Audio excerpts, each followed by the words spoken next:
Good morning, everybody. I'm Chief Bernadette DiPino with the Sarasota Police Department. I thank you all for coming for our press conference to talk to you about Operation Cornerstone. Operation Cornerstone was an initiative that our agency just undertook where we ended up investigating distribution of narcotics in our community. And this is part of the strategy, the DMI, which is the Drug Market Intervention Strategy that our agency started in 2012. And this operation was able to yield 20 individuals. You'll see their photographs here that were distributing various narcotics throughout our community, everything from cocaine to heroin to spice to various prescription pills. I'm really proud of the partnership we had with our state's attorney's office and various federal law enforcement agencies, including ATF. In this operation, 18 men and 2 women were arrested for the sale of the controlled dangerous substances in our community. And it's been our commitment to our citizens to keep our community safe. And we know that drug crimes relate to many other crimes, from robberies to shootings to homicides to burglaries. So it's always been very important for us to identify and arrest individuals within our community that are selling drugs. The reason for the name, which I think is very appropriate, Cornerstone, corner meaning that the people that were selling the drugs were out on our streets on the corners selling the drugs, and Stone is a street name for rock cocaine. So we actually, with the 20 people that you see on this board, there's still 4 that are outstanding, that are wanted still. And we thank the media and the community to take a look at these photographs and help us to find and identify these individuals. One specific person that I really want to highlight is an individual by the name of Polk, who's still wanted for distribution of heroin. He was from a previous case that we worked on, and we still haven't been able to locate him, and we're hoping that the community would provide some information to help bring him to justice and get him off the streets and for selling heroin to people in our community. This was a citywide operation. It was the entire city that was the scope of this investigation. And the individuals were selling in close distances to places like schools. You'll notice that on some of the individuals. We even had one case where we were able to purchase a firearm from an individual. That case is now in cooperation with the ATF. Dino Ballos, who is our agent that works with our agency. The investigation is still continuing on that case. We've been able to recover a number of firearms from that case. And anytime we can recover guns and drugs and get them off our streets, it makes our community safer. I've got to thank our narcotics investigators and the teams that work so hard every single day for our community. They risk their lives and go out and make these hand-to-hand purchases, which is what these cases were. And there's been a total of 559 felony charges on these individuals. That's what these people are facing right now. And it's also interesting to note that about 174 of cases, these individuals had felony convictions on also, or arrests. So you can see that the people are coming back out on the street after being arrested, and they still continue to be involved in criminal action and behavior. One individual alone had 31 felony convictions, prior felony convictions, and that's quite troublesome. So as I said, a number of these individuals are already in custody. We are still looking for 4. Our message is to the community is we're going to continue to do everything we can to keep our community safe and keep drugs out of the hands of individuals that may have addictions. And I want to just give a message to the drug dealers within our community. We're still out there looking for you, and we've got a lot of active cases going on, and we are going to find you, we are going to arrest you, and in cooperation with our state's attorney's office, we are going to look and seek for the most severe penalties, because we don't need you dealing drugs out into our community and causing death or injuries to individuals that may have addictions problems. And so beware, we are coming after you, and we're not going to stop until we keep our streets clean. So again, this is part of the DMI initiative. We actually had one individual that qualifies to get a deferment program out of all these individuals, and we're going to be meeting with that individual sometime in the future and ready for any kind of questions you have. Yes. Okay, so you said that they had one of them had over 30 felony convictions. How are they still out on the street? That's a great question.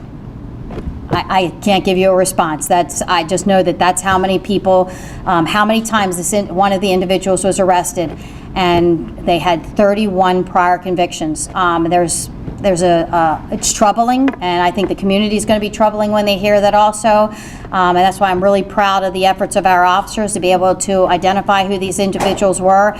I would be remiss, and I should have mentioned it earlier, that the reason we were even able to start investigating these individuals was because of complaints we received from citizens in our community. So it was really in partnership under our community policing and partnership policing initiatives that we got information about these individuals that are selling these dangerous and deadly drugs out in our community. Realistically, how many of these guys or women are going to be back out on the street in a month or two? I can't answer that. It's really going to have to go through the justice system. We have good cases. We feel very confident that we'll be presenting good cases to the state's attorney's office. They do an outstanding job, especially with our DMI cases, all of our cases, but especially with our DMI cases, to make sure that they get the most severe penalties possible, because they know that we're working the drug market intervention strategy here, and that these individuals have this many past. I think you'll see a number of these individuals going away for a long time. Again, I'm proud of our investigators. They've done a great job on these cases and gathered evidence,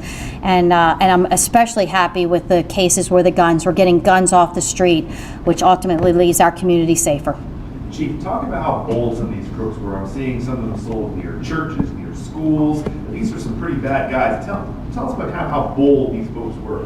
Well, they are, and that's why it's called Operation Cornerstone. They're out in the middle of our communities, on the corners, selling drugs, and they sold to our undercover police officers, and most who they never knew or met before. So it just goes to show that they feel very confident that they own the streets, but they don't. Our community owns the streets, and we're going to make sure that our communities are safe and that they can walk in their communities and not feel scared that they're going to be approached by someone who's selling drugs or get injured by potential drive-by shootings or robberies or other things that are usually associated with drug dealing. And I see a few of these, were they also dealing out fentanyl as well?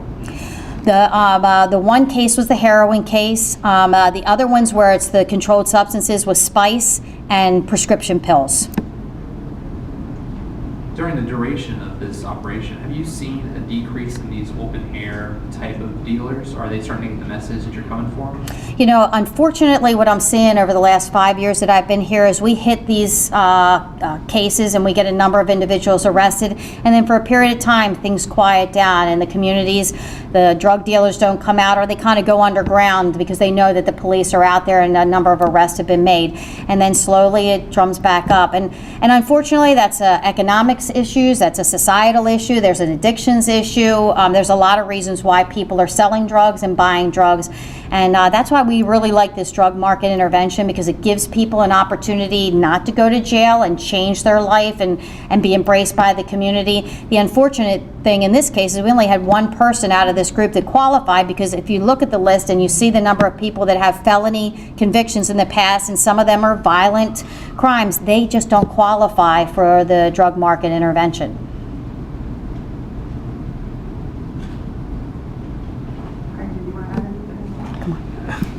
I wasn't planning on it, but that's fine. We're obviously very happy with the work the Sarasota Police Department does.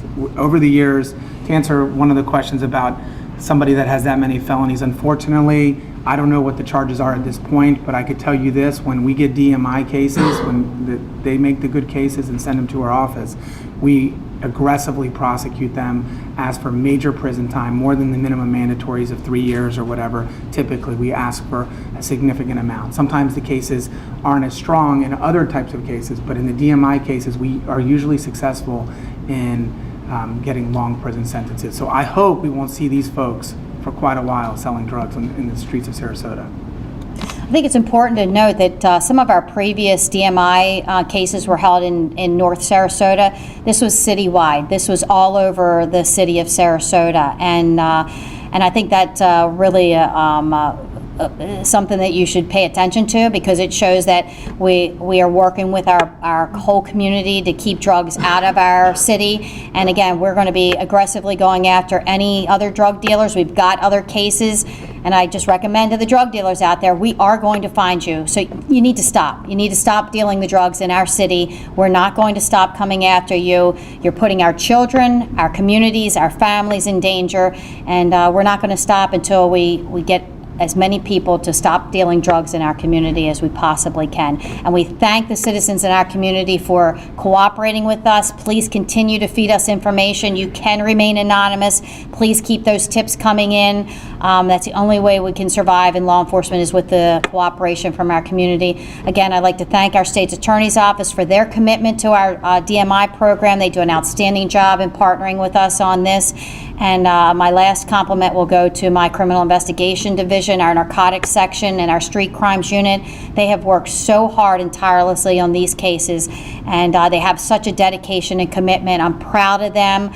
You're not going to see them, and that's a good thing, because you just never know who they are, male or female. We have a number of people out in our community, and we're working with our federal partners too, the DEA, the ATF, and we've got a lot of resources, and we're going to do everything we can to keep our community safe. So thank you all so much for being here, and I'll just tell you the same thing I tell our officers every day: everybody be safe. Thank you.